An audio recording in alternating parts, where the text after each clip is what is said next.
वो हर चीज से विश्वास खत्म हो गया है। ये टोकरे मेरे को लगता है फ्री में रोजगार लोगों को देते हैं, अपनी इंटर्नशिप करते हैं। हेलो दोस्तों, मैंने और मेरे दोस्त ने मिलकर कराया एक बिजनेस शुरू, जिसमें हम सेल करते हैं मूंज ग्रास से बुनी हुई बास्केट्स। हम लोग रहते हैं उत्तराखंड में और प्रमोट करते हैं उत्तराखंड के हैंडीक्राफ्ट को।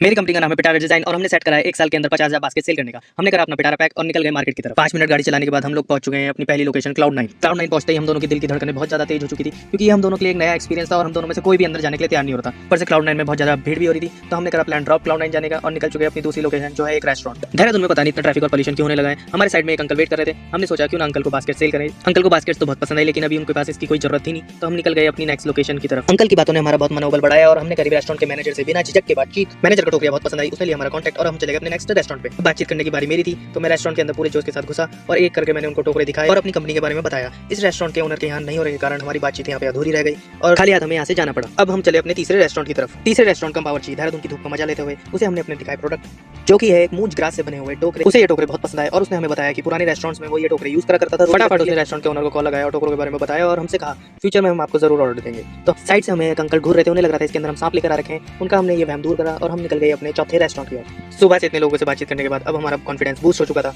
हम पहुंचे अपने फोर्थ रेस्टोरेंट पे।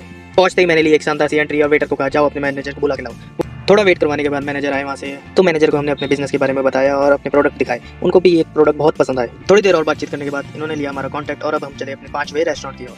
हम अपनी गाड़ी और जा रहे थे कि इस रेस्टोरेंट का शेफ आया और उसने कहा यार तुमने तो मेरे को मेरे गांव की याद दिला दिया, पुराने जमाने की याद। ये सब सुन के हमें भी बहुत अच्छा लगा और हम निकले अपने 5वें रेस्टोरेंट की ओर। 5वें रेस्टोरेंट में भी थोड़ी देर इनसे बातचीत करने के बाद इन्होंने लिया हमारा कॉन्टैक्ट और हम निकल गए अपने लास्ट रेस्टोरेंट की ओर। इस रेस्टोरेंट में भी पहुंचने के बाद हमने अपनी बास्केट्स निकाली और भैया के पास ले गए और भैया को हमने अपनी बास्केट्स दिखाई। भैया को ये बास्केट्स बहुत पसंद आई और इन्होंने हमसे कहा कि जब भी मैं घर जाऊंगा ये बास्केट जरूर लेकर जाऊँ। इतनी सारी तारीफों के बाद हमारे डे 1 का होता है यहीं पे अंत और हम बेच पाए 0 बास्केट्स।